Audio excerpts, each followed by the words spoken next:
بسم اللہ الرحمن الرحیم۔ السلام علیکم دوستو۔ ایک گاؤں میں احمد نامی ایک دیانتدار کسان رہتا تھا۔ وہ محنتی تھا اور ہمیشہ سچ بولتا تھا۔ گاؤں کے لوگ اس کی ایمانداری کی مثالیں دیا کرتے تھے۔ ایک دن گاؤں میں ایک امیر تاجر آیا۔ اس نے احمد سے کہا، میں تمہاری زمین خریدنا چاہتا ہوں، تمہیں اچھی قیمت دوں گا۔ احمد نے کہا، یہ زمین میرے باپ دادا کی نشانی ہے، میں اسے نہیں بیچ سکتا۔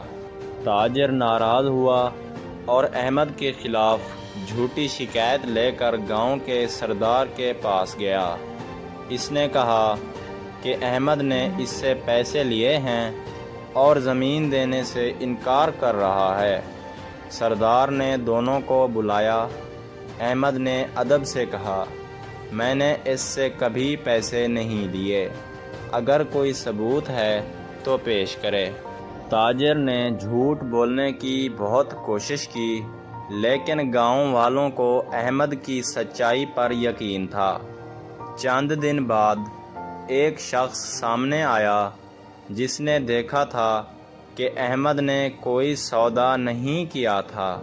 سچ سامنے آ گیا اور تاجر شرمندہ ہو کر گاؤں چھوڑ گیا۔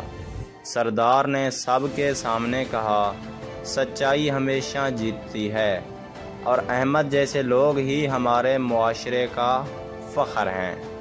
مزید ایسی کہانیوں کے لیے میرے چینل کو لازمی لائک اور سبسکرائب کریں اور ساتھ میں دیے گئے گھنٹی کے نشان کو دبانا نہ بھولیں، اور کامنٹ باکس میں بتائیں یہ کہانی آپ کو کیسی لگی۔ شکریہ دوستو۔